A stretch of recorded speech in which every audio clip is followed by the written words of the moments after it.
Good morning. It's a pleasure to be here.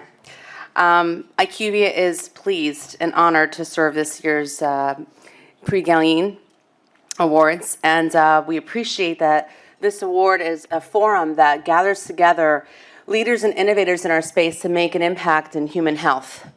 IQVIA is a human data science company. We proudly serve over 6,000 customers daily between our data, services, and technologies.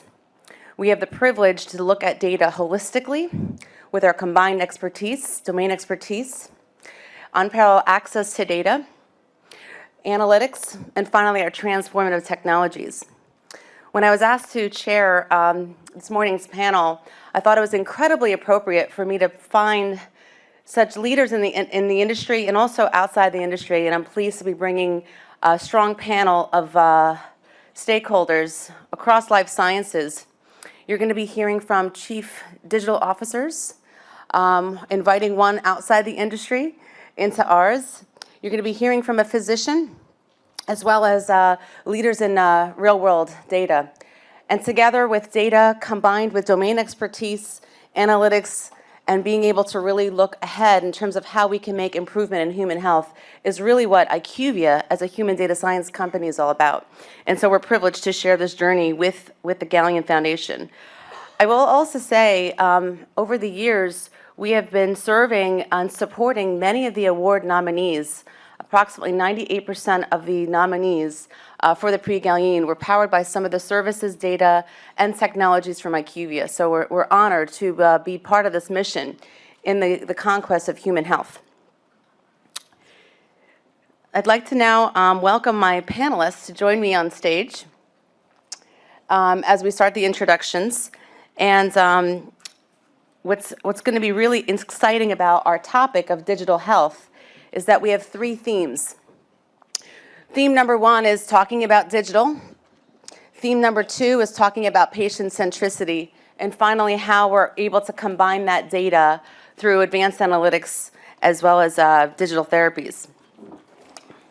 So if I may, I'd like to introduce our panelists, who I think you have an exciting set of group of stakeholders that you will very much enjoy, and had a pleasure of collaborating and working with our group. So on my right is Mr. Jim Shofield. He is the Executive Vice President and Chief Information and Digital Officer at Merck.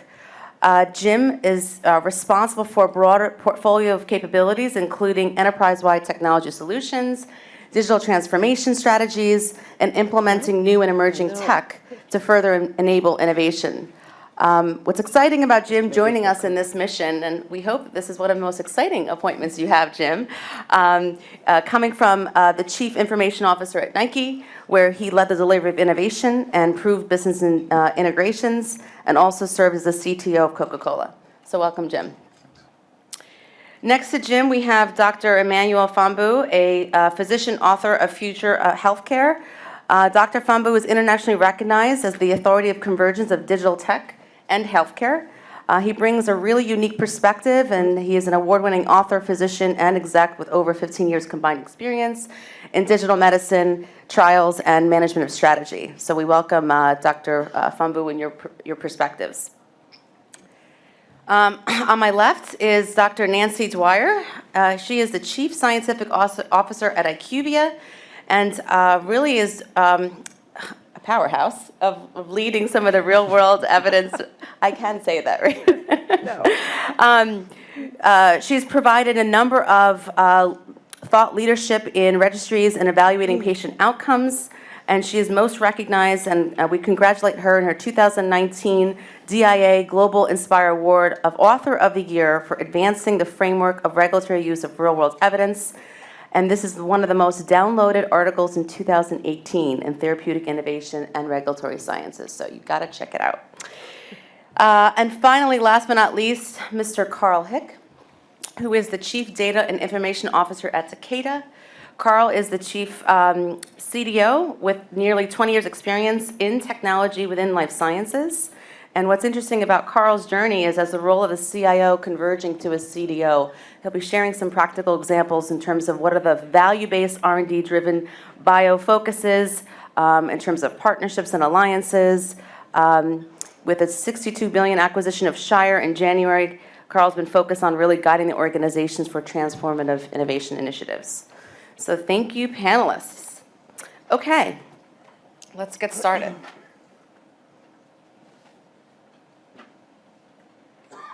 You just want to advance the slides for me? One of the things that will be a treat for our panel today is we are going to be talking digital. And so with that, we'd also like to prepare you to take out your cell phones because we're going to be engaging the audience. So in advance, you may want to take a look. There's nothing to download, but you will have to go to a browser, type in slido.com, and the hashtag is PRIX19. So if you want to put that in your phones, we'll get started. But first, we're going to talk about digital health. And really, what is digital health? We can debate the operational definition of digital health to ground ourselves. And digital health is one of the fastest growing segments in the U.S. healthcare. It's an industry with over $12 billion investment in digital ventures. And there's over 300 digital apps geared for patients around health and wellness. Many of you on your iPhones now may have some sort of wearable or device that either tracks your steps or provides you some sort of information about your health. And now with the world of technologies, with eCOA technologies in the clinical trial space, patient engagement tools where we're communicating with patients before, during, and after a study, being able to provide better ways of patients to get to the sites. We're bringing the site to the patient with virtual and digital capabilities with telemedicine. We now have this proliferation around the patient. And what we're going to be talking about today is this digital health revolution that's really going to be powerful for us in terms of how we very much circle and understand that patient's journey. And so in our topic today, when we look at the digital health revolution, we are looking at the era of orchestrating all that data, the collection of data, the wearables, the tracking of the patients in terms of their access, in terms of their consent, being able to provide them areas of guidance in terms of what they should be doing next in the clinical trial. And so today we're going to be opening up the panel. We're going to ask each of the panelists to really talk about the digital health revolution. As you see here on the slide, we're talking about the movement from leveraging data across disease management, diagnostics, being able to understand how we can determine and detect through data predictive and preventative actions. So I'd like to first start off with welcoming our panelists again and asking a question around how digital health revolution is reshaping the business models of pharmaceutical companies today, and perhaps moving beyond the pill into value-based health outcomes. So Jim, do you want to start us off? With an intro? Yes. Yeah? Okay. Yeah, well, first of all, thanks a lot for the opportunity to be a part of the panel and be a part of this forum. Excited to hear the rest of the content later in the day. As MaryAnne mentioned, I have a little bit of an unusual background to be up here, coming most recently, less than a year at Merck from Nike and Coca-Cola, Ford Motor Company prior to that. And, you know, some people might ask, you know, what we have in common. You know, there are obviously underlying technologies that are very similar, but the real common point for me and the piece that, you know, drove me to make the move between industries was, you know, in the companies that I've worked for, it's just a relentless focus and obsession on consumers and in the terms of this industry on patients and what you can do to make their lives better. And so when I look at the mission of Merck and I look at the mission, you know, of this industry, of what we do, it was really cool to sell more sneakers and, you know, other things that I was responsible for. But obviously, you can't compare that at all to the mission of what we do and the impact that we can have on the world. And so I'd like to think in my career, if I can do here what I've done at other places, it's going to be, you know, something really exciting to see. And I absolutely believe it is true. I think at Merck we absolutely believe in the power of digital and technology to make a difference in the lives of patients. Obviously, there are more complexities around regulatory and the environment that we operate in. But that said, I mean, that obsessive view on how do we make a consumer's life better is what I'm focused on. The role that I play as a chief digital officer, and maybe a little bit of the value of coming in from outside the industry, is to be a little bit of a disruptor even within the company.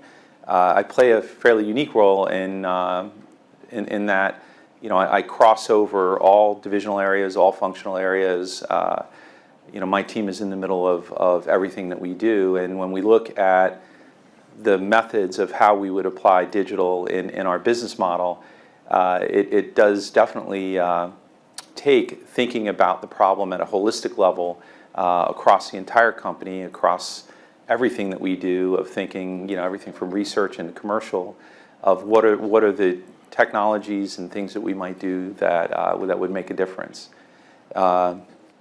So with that, we've got a relentless focus again on that consumer around personalized healthcare and how we would make a difference. And at Merck, it's what we do every day, and I'm super excited about it.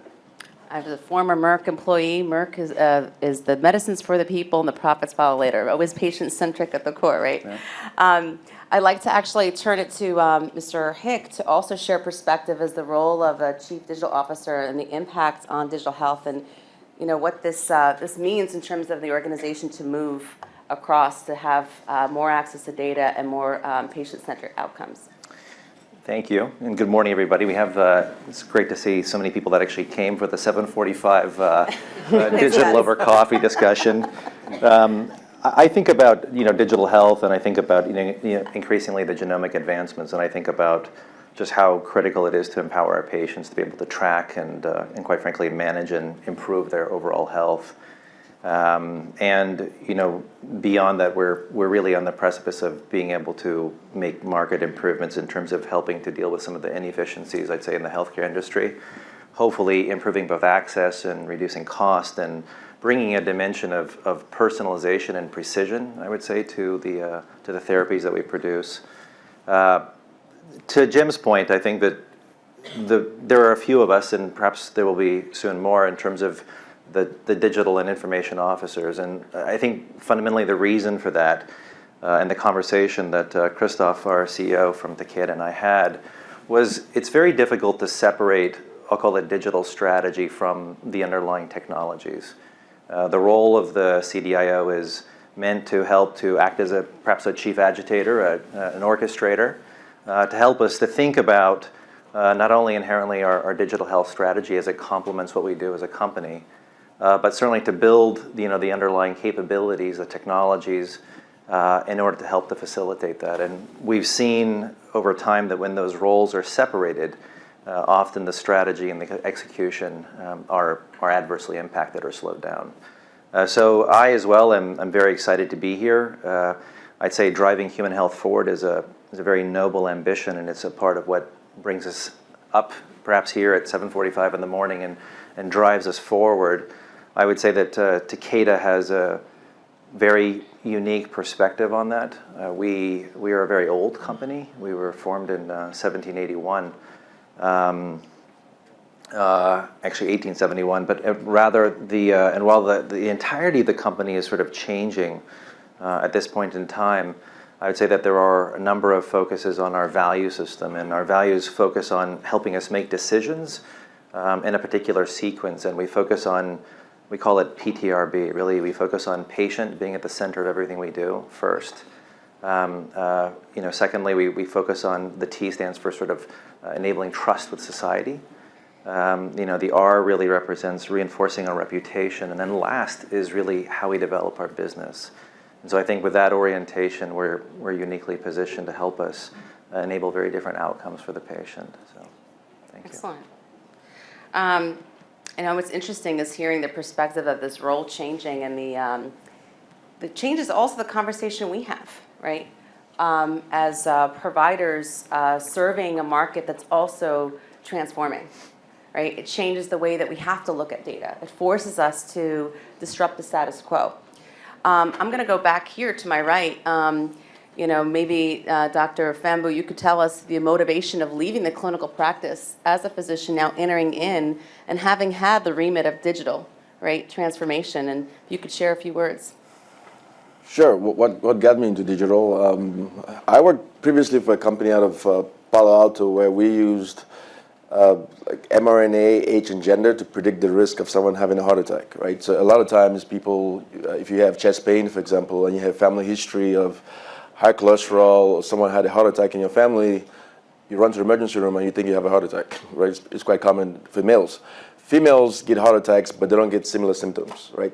Females typically don't have chest pain. And if you are an obese male or a female with breast attenuation, if you go down to the emergency room and they do a nuclear stress test, the results are usually unequivocal. So they refer you to a cath, they go to a cath lab, and then they do a cath, and then they find out you had heartburn. That's the majority of people that show up in the emergency room, right? And so we developed this test. Basically, it's a blood test. We had robots in Palo Alto that run the test 24 hours a day. We could predict your risk of actually having a heart attack, actually from 2 years onwards. So we could predict it better than a calcium score. Where a calcium score looks like calcification, we look at liquefied plaque. So very early inflammation, and we could predict this.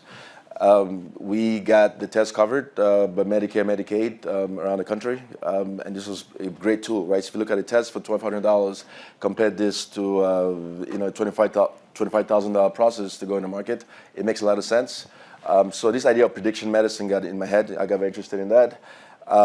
Then I ended up in business school, and I had friends that work in the software industry, and we were having conversations about data collection, and something just sparked in my head. And I go, the same concept. Now we have all these wearable devices today, right, like the Fitbits and the Apple Watches. And the idea became, why can't we do the same level of prediction? So I got very interested in that. And the entire philosophy and the idea of what we could do with this was mind-boggling, right? We could go from this idea of just giving drugs to patients, right, or physicians spending years in medical school, and then you become an expert, and then they take you and put you in a room somewhere, and they wait for sick people to walk in. It's a completely different way of looking at medicine, right? And then you have the personal trainers in the gym making everyone live healthy, and doctors are waiting for sick people to come in. It was a completely different way of looking at healthcare, so I decided at a point to become an advocate for, can we change healthcare for what it is, right? So if a patient is on a therapy, can we bring digital solutions around that, right, to help improve that experience?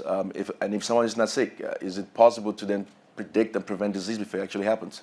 So that's what drove me into it. And from the different idea of being in a clinical practice where you see 100 patients, 1,000 patients, being in industry, you're able to do things that influences thousands and millions of lives globally, right? So it's a very different way of looking at medicine.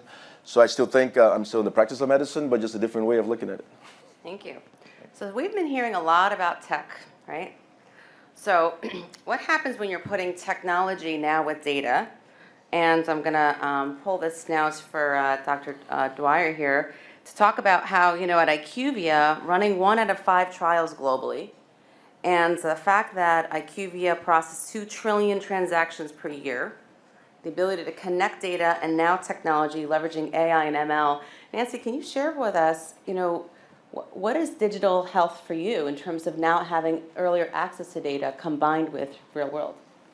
Thanks, MaryAnne. I'm an epidemiologist, and I've just, spent my career trying to draw inferences from human data to larger populations. And the interesting part to me about being part of drug development is less than 1% of the population participates in randomized controlled trials. So we have that clinical trial data on less than 1% of the population, and from them we draw inferences to the rest of us. So putting patients at the center of drug development requires understanding how we differ from each other and how we differ from those idealized patients in the trials and how they were treated. The path to personalized medicine requires smaller studies and more creative use of digital data so that we can learn more from those patients. So all of us here are interested in seeing good treatments get to market faster, but we have to make sure that we get information that matters to us. For example, did you know that 50% of the new oncology drugs that were approved on the basis of surrogate outcomes didn't show any survival benefit after they were launched. So now survival isn't the only thing that's important to cancer patients, but it's pretty high up on their list, right? So I see the biggest transformation in digital health as two benefits. And granted, this is from my narrow point of view, but I see the two benefits as the opportunity to use contemporaneous real-world data to benchmark single-arm trials so we can really understand where they work and for who, and are they better than the choices that we currently have. And I see the second potential is for their long-term follow-up so we can really understand durable treatment responses. And the digital data that you're asking about, MaryAnne, I mean, think about Pfizer's recent accomplishment for the label expansion for Ibrance, right? So here you've got a good product approved for metastatic breast cancer in women, of course. And like most, I would think most oncology drugs is used off-label widely. So when Pfizer wanted to go for its fourth indication for metastatic breast cancer in males, the FDA was largely interested in the safety of this product in males. So Pfizer looked to data partners who had oncology EMR data, and using 4 different large data sources, they came up with enough data to show the FDA that it was safe in males, and they got their label expansion. So the real-world data as comparators for the single-arm trials, I think is the most interesting opportunity. And I'd go farther than even single-arm trials. Whether or not you have a placebo arm or a head-to-head trial, I think you need that additional real-world data on those patients so we can accurately benchmark how they perform and really understand who benefits and under what circumstances. So it'll quickly help us figure out not just how to get new products to market, but at the same time, imagine that, at the same time be generating the information that you need to convince payers of the value of your product. So for them, it's not approval or not, but it's so what's the value to them and where should this fit in their formulary? So thinking again about oncology, in 2018, 75% of the new oncology drugs were approved on the basis of single-arm trials. No comparators at all. Hard to understand how best to use those treatments.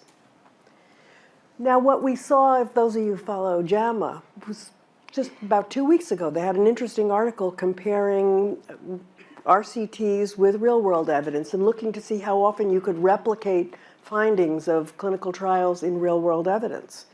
And for any clinical trial, they picked the top journals, top 7 journals in 2017 and looked at all their clinical trials. And for any one where they could figure out the indication, the inclusion-exclusion criteria, and the outcomes, they said that more than 70% of them could be replicated in real-world evidence. I'm not suggesting that we can the randomized clinical trial. That's a very valuable tool. I don't think we can do without it. But we need to see real-world evidence and all the digital data that we can have right up there along with the RCTs so we get a full picture of what the benefits are and the risks.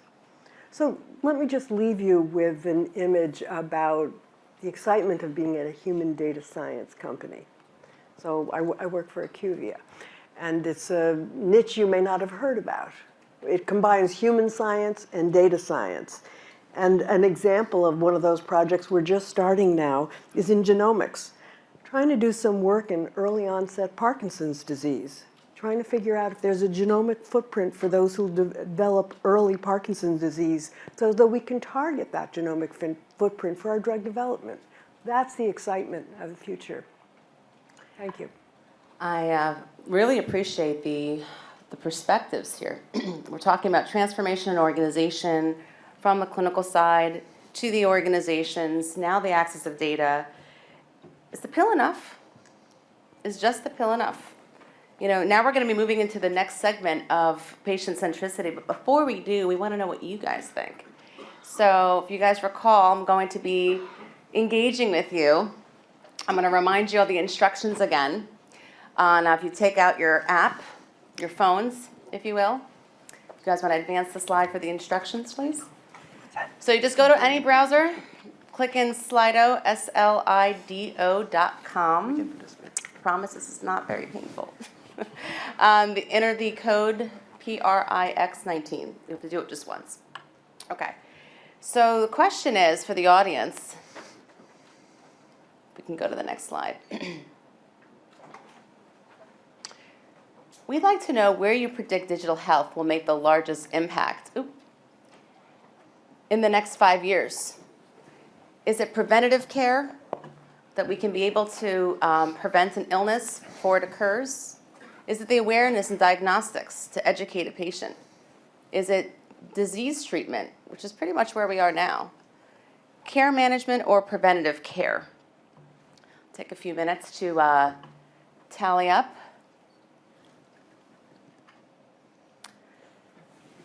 These are anonymous, so we were not going to trace you later. I'm sure there's ways of doing that.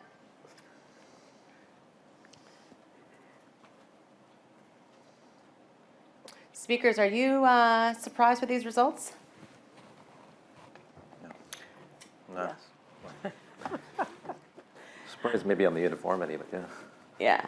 Well, where do we want to be, right, with digital? So we're talking about earlier access to data, right, being able to follow the patient. This is what we're just talking about, right? So, Karl, we want to be in the predictive care, right? Indeed, yeah. I mean, I think, look, many of us, and I was just thinking, Nancy, about what you were saying earlier. I mean, many of us want to focus on shifting from, randomized clinical trials to certainly to real-world evidence. I think that, the other major, I'll call it healthcare disruptors, are for us to shift from this very reactive, care to very, preventative care. And certainly disease awareness, and we're seeing that reflected, here in the scores as well. Beyond that, we've all taken many sort of different point solutions. We've developed those, and I think there's a huge desire by all of us to move to a much more integrated, I'll call it, and personalized kind of care platform to help to facilitate. I'll call it everything, solutions that span from diagnostics, I'll call it through the care management spectrum. So I think that, the results are sharing that, each of these areas are inherently, critical to help to improve that experience that we're looking for, the improved experience of the patient. Yeah. And I think that's almost like our ethical obligation, right, to drive new ways of leveraging data so that we can, 5 years from now, if we're sitting here at the Galien, we could say, yeah, we made it, right? We are going to be helping in terms of the preventative care. Okay, we're going to go on to the next topic, which is putting the patient at the heart of everything we do. So patient-centricity, right? So, understanding that patient's journey before, during, and after a study. Now, we just talked about how powerful leveraging now data collected directly from patients in addition to real world and some of the impacts that my panelists shared. We have a vision that we want to be able to improve health outcomes. We just shared the fact that we want to move beyond the pill. Many organizations are transforming themselves and become more of a health outcomes company. And the way to do that is really focusing on the patient, how we're improving that digital experience. Are we creating almost a concierge service for them? Whether it's with telemedicine, bringing this site to the patient, whether it's be able to provide them data back so they can actually understand what just happened, Was I given the placebo or the drug? Perhaps even engaging with other peers within their space of patients that may be similar to my condition. And so really excited about talking about this next subject about expanding the patient's journey and really understanding, again, the digital engagement. And so my first question to the panel will be, in order to accelerate time to value, what are ways, Dr. Fombu, that you have been experiencing in leveraging digital health to reduce the patient's burden while also accelerating time to market? Sure. If you look at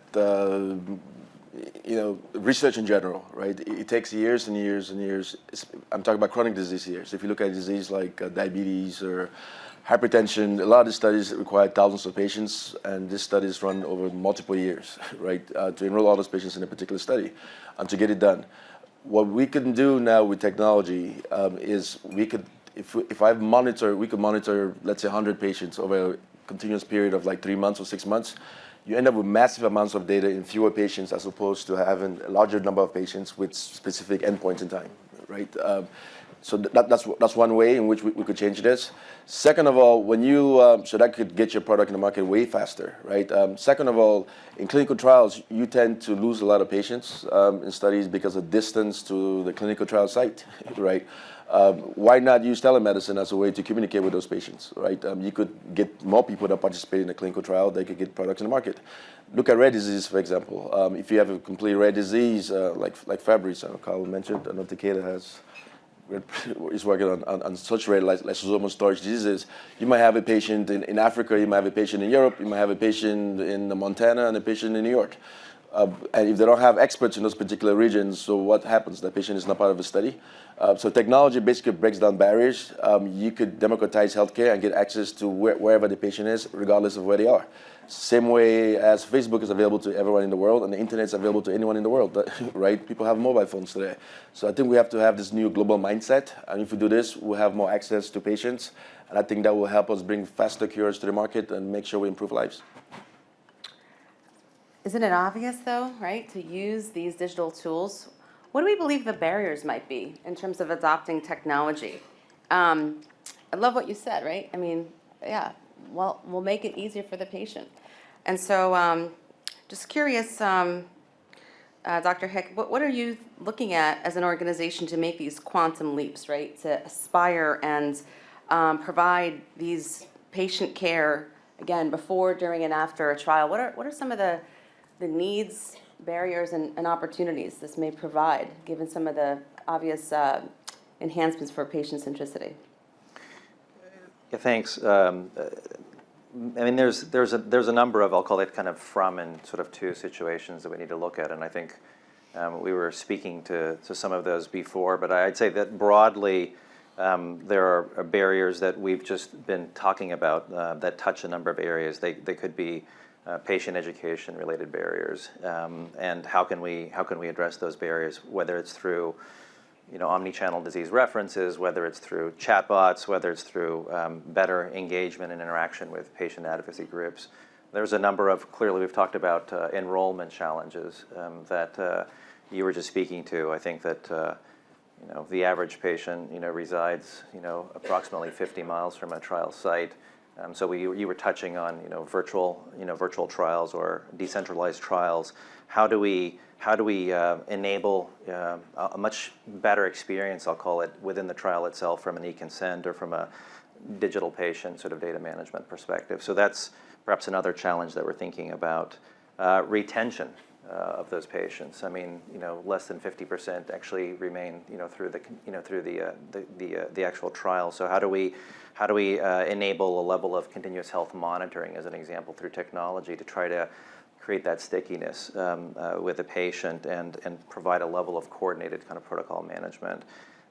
Post-trial, I mean, most of us still talk about the fact that, heavy engagement at that point, but then, we lose the patient at that point. I mean, there's very little interaction certainly from the pharmaceutical or the biopharmas to kind of continue to interact with those patients. So I would say that, from everything from, I'll call it the diagnostic kind of journey early on through care management, there are tremendous number of sort of, I'll call it point solutions. And if we start to think about really this integrated care kind of model, whether it's regionally or sort of defined around particular chronic diseases, I think that there's certainly an opportunity to really improve that experience for the patient from end to end. Just what you mentioned, there's siloed solutions to provide some of those value for a patient. What might be needed or required to connect the dots? Well, I mean, I think that this is where there's a tremendous sort of change that's happening kind of out there. I mean, one of your first questions was really how are we thinking about things? How are we approaching things? And are we just looking at it from a beyond the pill perspective? I mean, I think, of course, we're each, within my industry, we're very much kind of focused on that. We're doing our thing. But there are just tremendous forces of change that are happening within this industry, whether it's, I'll call it sort of the system of ecosystems. I mean, there are There's the government sort of ecosystem, people that are focusing on Medicare, Medicaid, covered patients. But look at some of the technology companies. They're starting to get their act together, and they're really starting to make an improvement. Some of the recent announcements say Humana and Azure. I mean, I think where the technology companies are looking to provide, I'll call it the integrated platform. The integrated platform. And really they're offering just a set of services on top of that, which these other companies can go out and sort of interact with the patient. So, we're seeing lots of different changes, transformations happening in the industry. And I think the question for us, perhaps for Jim and I and our respective companies, is where do we want to play within that ecosystem? How can we interact with the various players to bring this seamless experience to the patient? Yeah. I like what you said. It's almost like this era of orchestration to unify data across various systems. Jim, I'm just delighted to hear what you may think as well. What is Merck doing to drive more patient-centric digital platforms? Yeah, I mean, the advances in technology allow us to do things that we've just never been able to do before. And I think sometimes, particularly with the pace of technology change, it's easy to lose perspective of what the art of the possible is from kind of one moment to the next. Technology moves at an exponential pace. It's hard to think exponentially, and you think more in a linear pace. And that tends to drive, if you look at any kind of technology introduction, you have these kind of S-curves of introduction of technology where you have kind of this initial hype and excitement.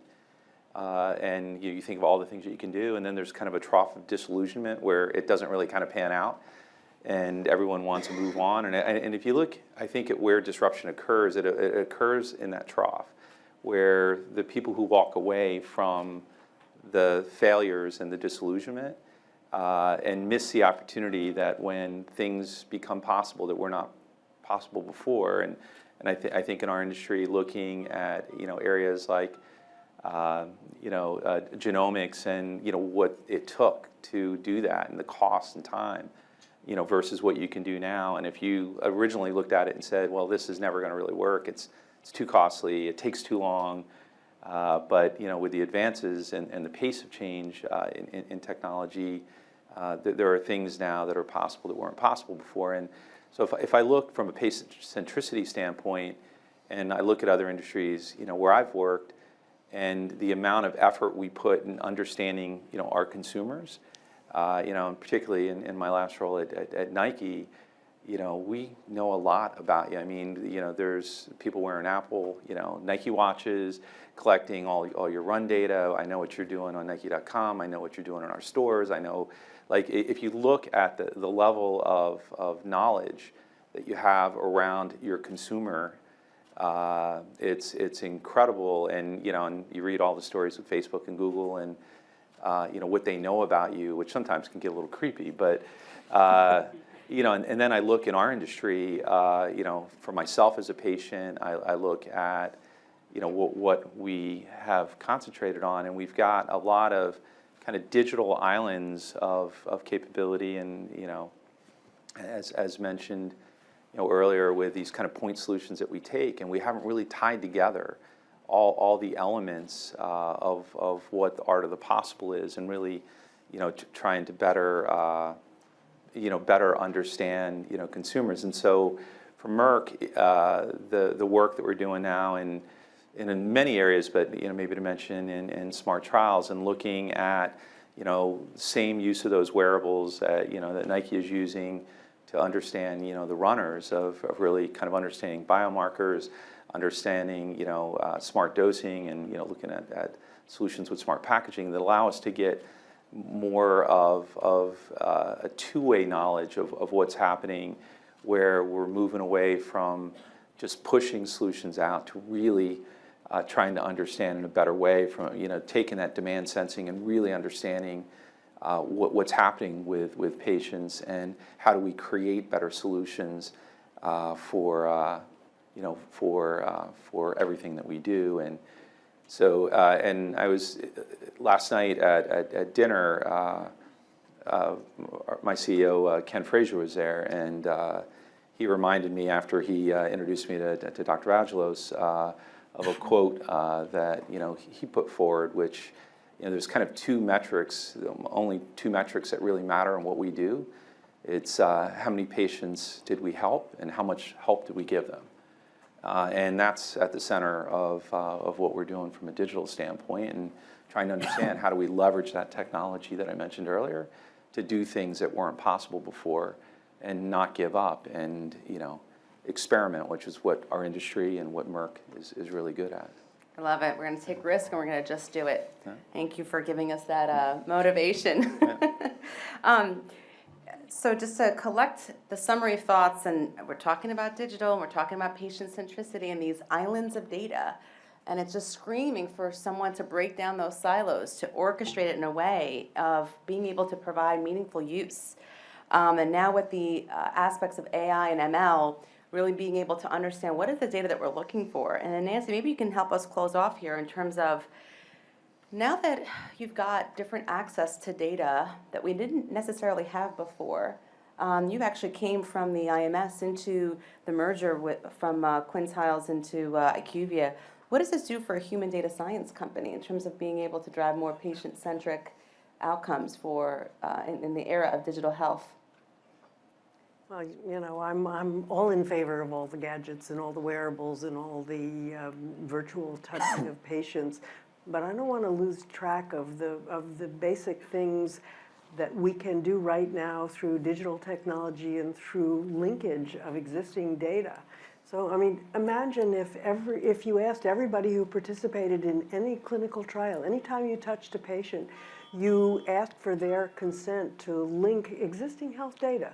Whether it's, and we don't have to go into the ethos and get their social media just yet, but imagine just being able to understand their health insurance utilization, be able to link with their EMR, whether you have it for every patient or even a subset.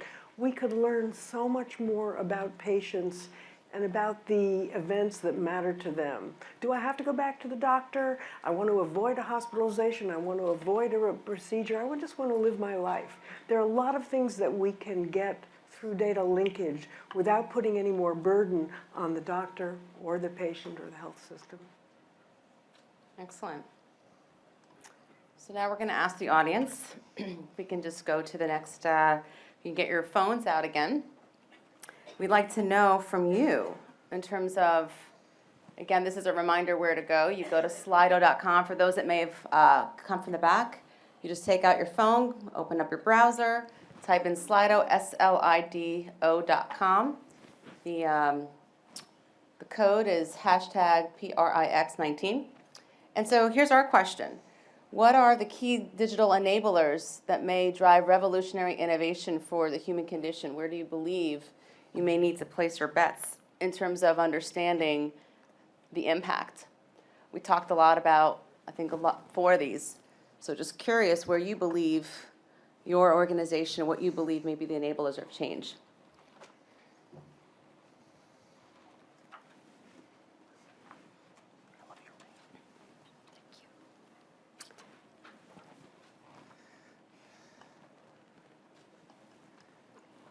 Panelists, are you surprised with these answers? Is that what have you, if I asked you those questions, would you have selected? I probably should have done that way.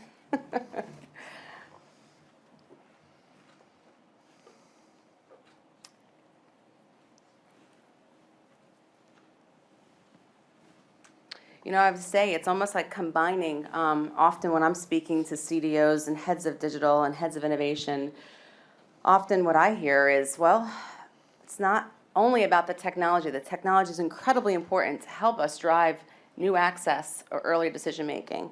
And it's not just the data, right? You need to have that combined expertise and being able to drive that informed decision making.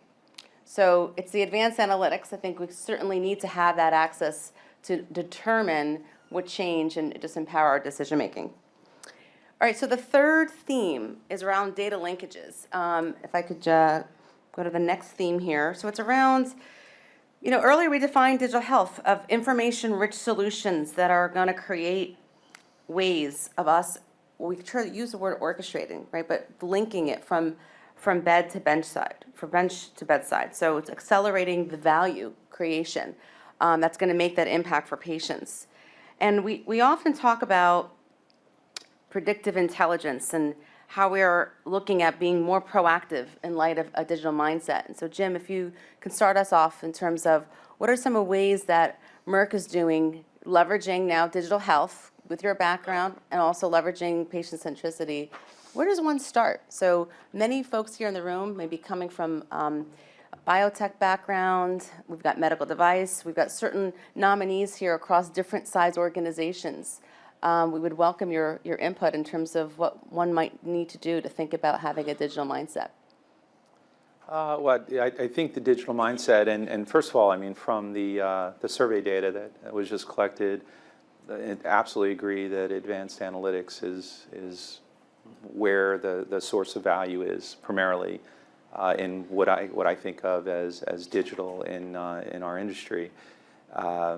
You know, and even a lot of the other technologies that we will leverage, you know, if you think in sensors and, you know, I mentioned smart dosing, smart packaging, it's around collecting data and leveraging that data to really make better decisions. And, you know, I think where do you start is thinking holistically. And so I think when I, you know, mentioned earlier in the intro that the interesting part of my role is that I get to look at everything across everything. And I do think when you're trying to solve big problems, you need to think holistically about the problem and really tackle the issue from, you know, a 360-degree view where you're collecting as much information as possible.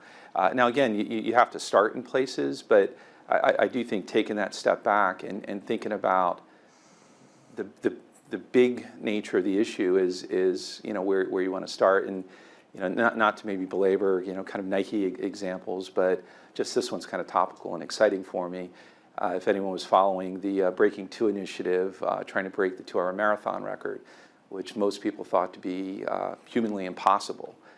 And Eliud Kipchoge is a professional runner for Nike, and if you followed kind of 2 years ago, my team was actually involved with our sports research labs, collecting information around many hours of running, of really trying to understand, you know, what helps a runner run better.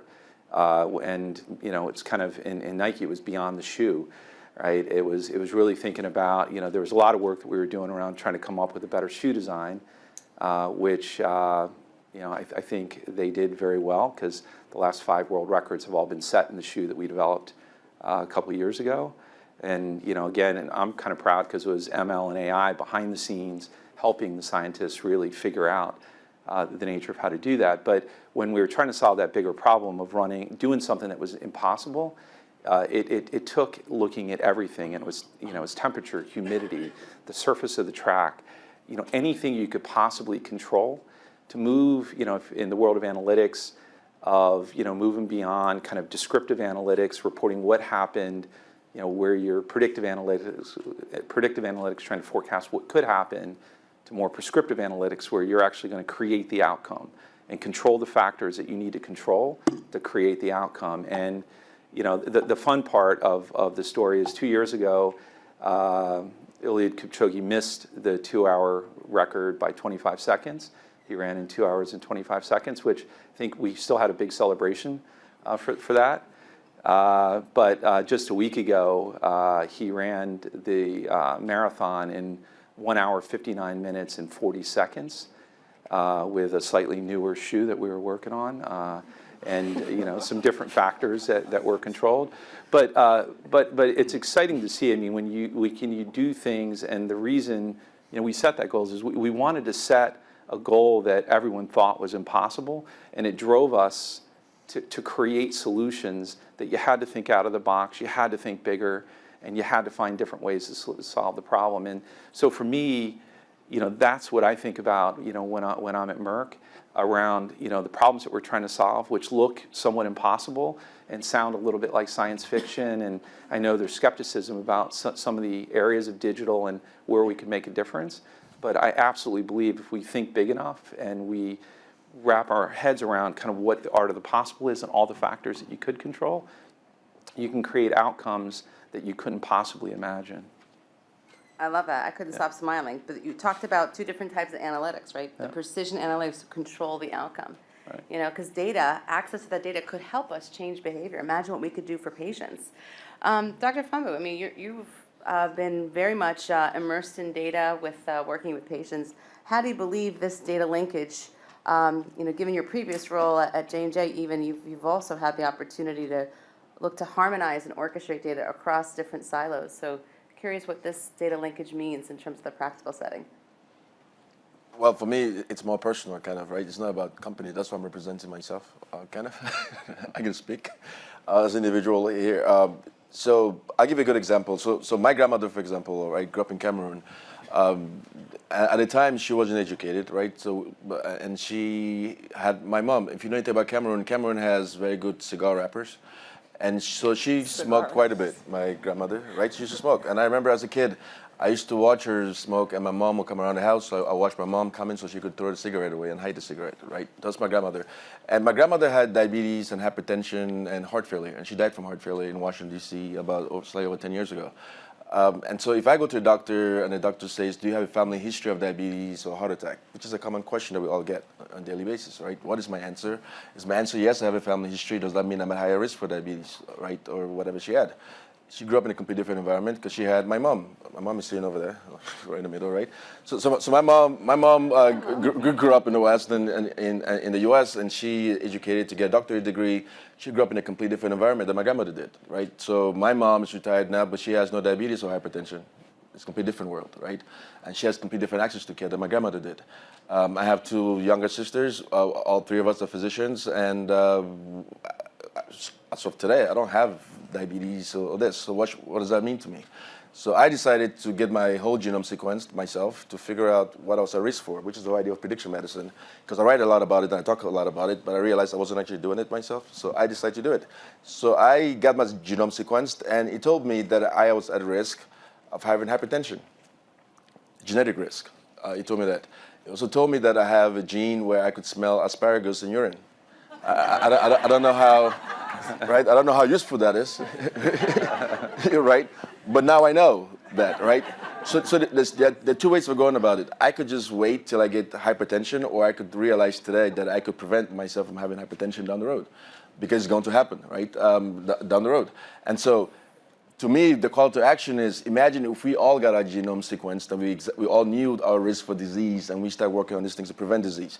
This would drastically change the way we do medicine, right? Look at Alzheimer's, for example, right? Today we wait for Alzheimer's. Someone has Alzheimer's, then we get them in clinical studies. There are genes that could tell you about your risk for having Alzheimer's, right? And you could do the things today to prevent having Alzheimer's, as opposed to waiting until you get Alzheimer's. And to do this, there are many variables, right? And similar to what you mentioned with what Nike is doing, you're looking at multiple variables, right? So where you live, for example, plays a completely different role on your health. If I lived in Miami, or I lived in Hawaii, I'm probably much happier than I am if you live in other places in the world, right? And these data sets exist. There is a correlation between weather and how people feel, right? How people are happier in the summer or more depressed in the winter. Like, these things happen. Like, it's a reality of things that we know. So the idea of just focusing on one solution to say, hey, you have diabetes. If you look at any diabetes commercial, for example, it says, hey, take your drug plus, in fine print, diet and exercise, right? But we don't enforce the diet and exercise piece, right? There are other variables around it. One, can you afford to actually get it? Where do you live, right? What kind of access do you have to what kind of food do you have? What's your behavior like? All these things lead to disease. And today, in our healthcare, we have no longitudinal data sets, right? We always look at healthcare at one point in time. So imagine if I could get my grandmother's medical history, my mom's medical history, my dad's medical history, and my medical history on a continuous basis, and I could give that to my kids to have that. And they give that to their kids. For the very first time, we could actually understand what causes disease and what best to treat disease, right? Is it just a drug in that case, or is it a drug plus a solution around it, similar to what Nike is doing? So I think that's what healthcare is going, is that future healthcare, which is about prediction. And I think that's where we're going. That's really exciting. I mean, being able to look at that longitudinal data, right? And back to our earlier point of getting to that predictive disease management before it occurs. I'm getting all fired up. I could talk up here all day with you guys.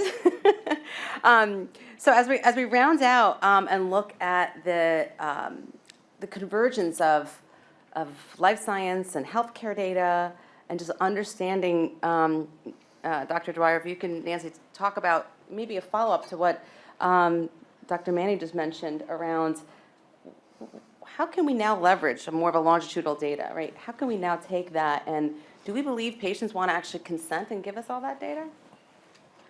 I think that patients are eager to make the most of their contribution. If they're interested, if they're involved in any study, they do so because they want to help, not because they get particular advantage, although they often do. So I think that the possibilities of using our digital tools, our advanced analytics, to help us drive to more personalized medicine is what we're all looking for. I mean, my vision here is to see advanced analytics that can lead to information that comes from my doctor on how do you treat patients who are similar to me and how did they do? That's what I want to know, not your average patient. I want to know about me. I think the patients would be happy to consent to that. Karl, just looking at this entire revolution, right, of, again, you're in an organization where you are responsible, right, to make some of these decisions along with your business partners. I think it's very exciting, having started my career in technology in life sciences, and the CDO gets a seat at the table on the business side, right? You're transforming the way we think about data. It's a big deal, right? Convergence, being able to make meaningful use, right? Changing the way we even approach the outcome and the opportunity for change. So very curious in terms of what your position is in terms of, convergence and now accessing this data in a unique way.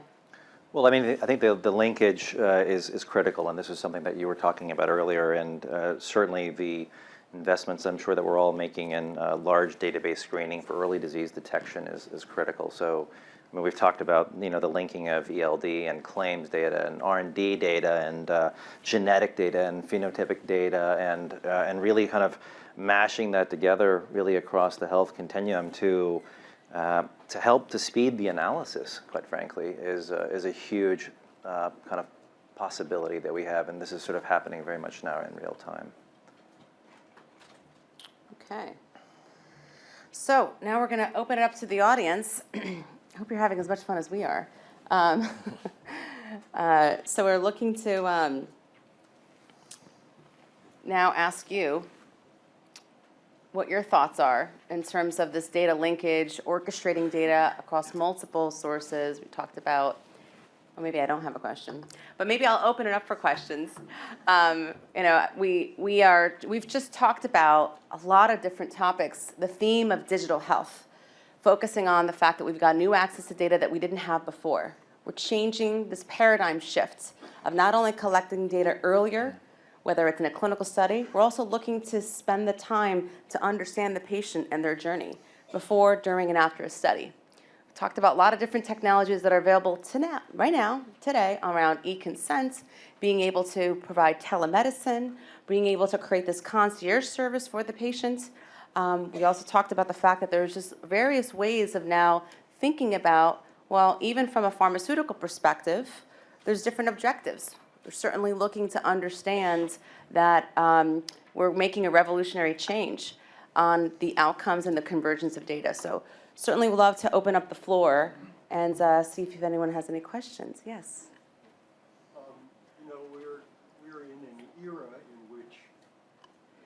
We're in an era in which there's great inventions in the pharmaceutical industry, but there's a widening gap in terms of access.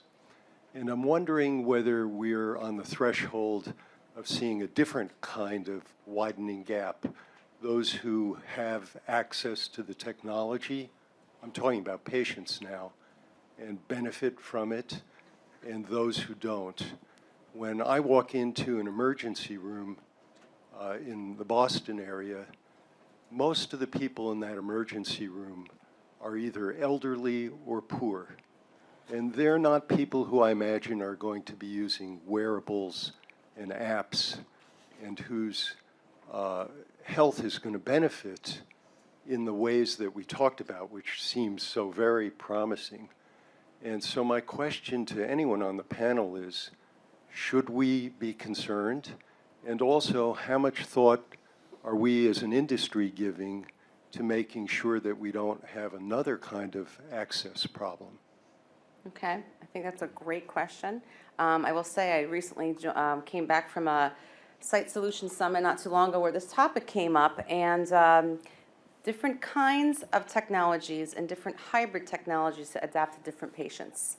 So finding the right shoe that fits, if you will. So there's voice-enabled technologies, there's different ways of technologies, but maybe Dr. Manny, would you like to take a shot at answering this one, right? Looking at the era of invention, right? The threshold and the different widening gap of patients. And Correct. I think it's extremely scary, right?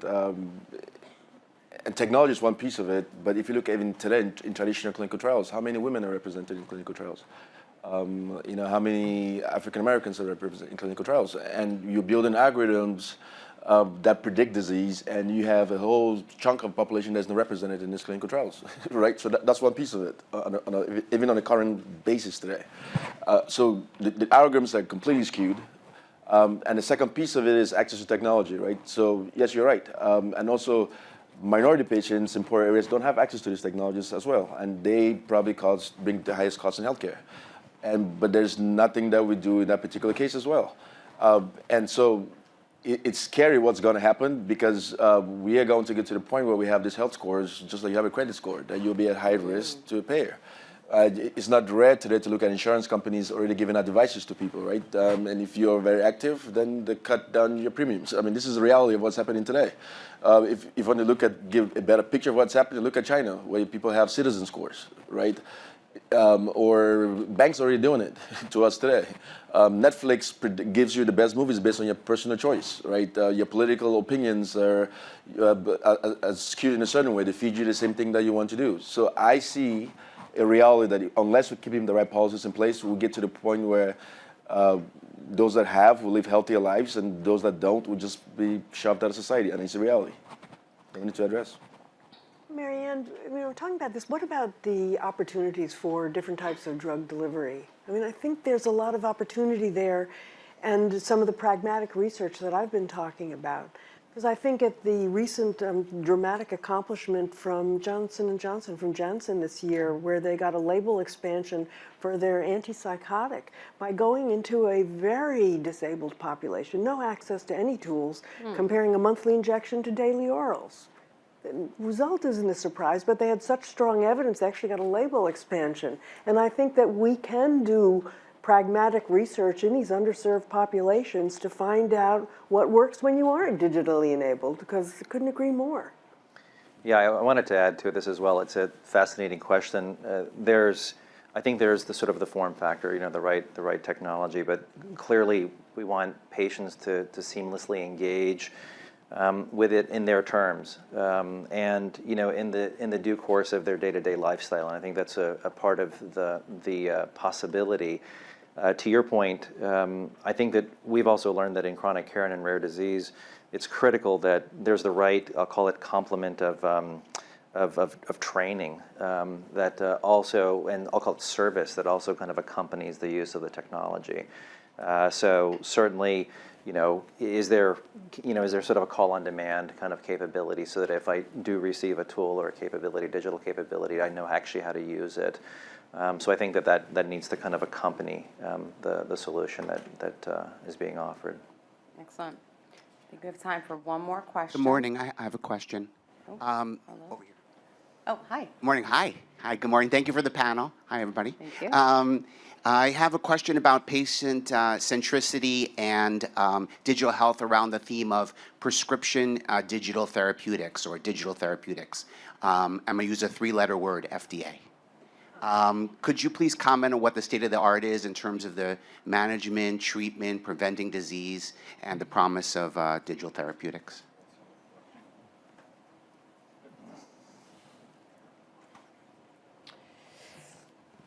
I'm having lots of fun working with the FDA in support of the 21st Century Cures Act and helping them try to develop their guidance. And digital therapeutics is right up there in terms of trying to figure out the right type of study you need to justify the use of these tools. And they vary so widely in what they attempt to accomplish that I think we're going to continue to see a dramatic transformation in the use of these tools and the FDA receptivity to these tools and a lighter path to their approval. Because the question is always the risk of harm versus the potential for benefit. And we certainly see an engaged and interested regulatory authority, not just in the United States as well. Okay, so I think we probably are at closing, but I wanted to thank the Galien Foundation, Roy Vajos, Bruno Cohen, and we're just honored to support the critical mission that the Galien Foundation is fostering for us to have a lot of these wide perspectives to really disrupt the status quo, to have that relentless focus that we talked about, leveraging technology, data, putting the patient at the center. Again, I want to repeat that it's our ethical obligation to really accelerate the way we shift the paradigm in terms of what's possible and to innovate in the human condition.